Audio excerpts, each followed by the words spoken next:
Why are you running for this office? Yeah, that's a great question. So my name is Chelsea Dimas. I'm a proud daughter of immigrant farm workers from Mexico. I have had the privilege of growing up here in the Yakima Valley and really just seeing a lot of the obstacles and adversity that my family, my community, my neighbors have experienced 25 years ago, and now 25 years later, now that I'm running, are still happening, are still very big issues. Is the reason why I decided to run. I feel like someone who is from the community and knows this community, I'm the best fit to run and be able to be, that collective voice for our community in Olympia when we're passing laws, and here, being visible every single day in the community. Why should people vote for you? I think people, I hope I earn their vote as I've been at the doors. I haven't asked anyone directly to vote for me, but I have asked them to research and to understand like who's on their ballot, what they stand for, and if my values align with what they believe in and what their family needs, that I hope that they vote for me. A lot of the issues that I'm concentrating on are issues that our community has seen for a long time, and that includes affordable housing, that includes K through 12 funding, workers' rights. This is a hardworking district, and I'm part of that working class, and I just want to make sure that people are represented through equitable policies.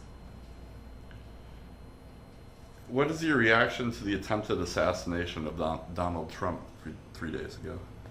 Yeah, I think there's a lot of heightened mixed emotions. I think that our country has dealt with a lot of violence through and through, regardless if it's political or not. I think we have to condemn violence as a whole. Doesn't matter where, it doesn't matter who.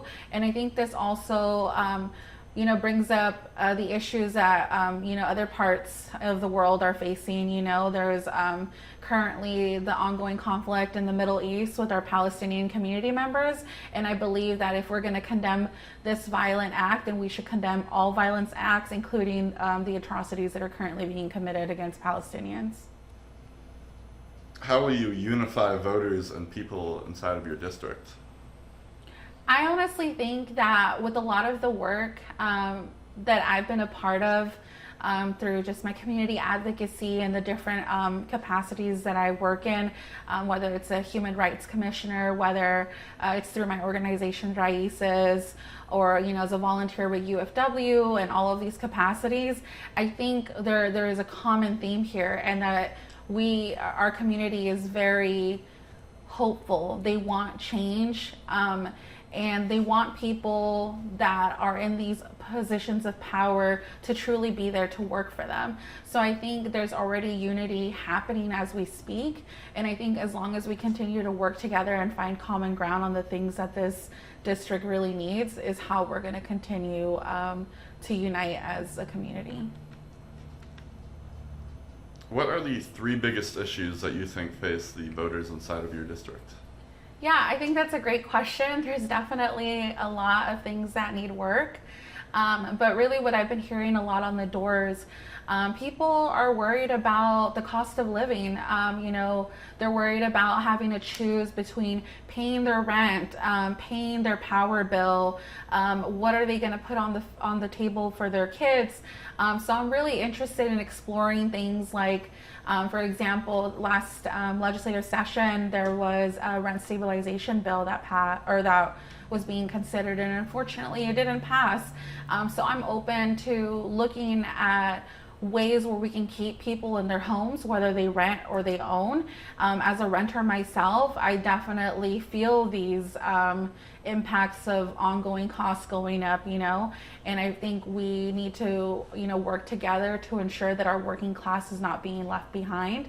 I'm also concerned about things like, funding for our schools. Our district has been dealing with budget cuts across the district, and I really want to make sure that we're not, putting these resources that we need at risk. I think we need to be protecting access to quality education for our students because they are going to be our next leaders. I'm also interested in ensuring that we have access to quality health care. I know people constantly get referred out of the district, and that's not really feasible for some folks. And so we need to really look at that and how we can bring more resources and funding here. I'm also, very interested in doing more in terms of language access. This is a district that has a lot of Spanish speakers, a lot of monolingual speakers, and a lot of them can't get certain information in their language. So how are we connecting with community and doing this outreach if they don't understand it? So those are some of the things that are important to me and to the community that I've been speaking to at events and at doors. If elected, what do you hope to accomplish during your term? Wow, such a big question, right? I wish I had a magic wand and can do it all and I can get everyone to vote on everything that's important. But I think really working on lowering the cost of living, as I mentioned, putting a cap on rent is something I want to work on. I also want to work on strengthening the protections that are there for workers. This is a hardworking district, and I want to ensure that at every level, especially those who, are working in agricultural jobs, like our farm workers, to those working in our warehouses, like really the backbone of our economy, has access to livable wages, safe working conditions, that have the benefits that they need and deserve. I'm also looking at, mental health issues as well. Do we have enough support for folks that are dealing with substance abuse and addiction?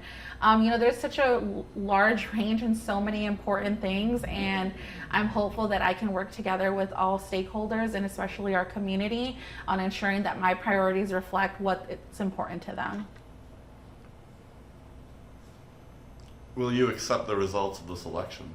Absolutely. I believe in our democratic process, and I look forward to, regardless of the result, to continue to be in community. I'm not just going to disappear. I'm going to continue to be a voice for our community and work together with whatever elected officials and stakeholders to ensure that priorities are upheld, that promises that were made are also kept, and that there's complete transparency and accountability to those who are elected.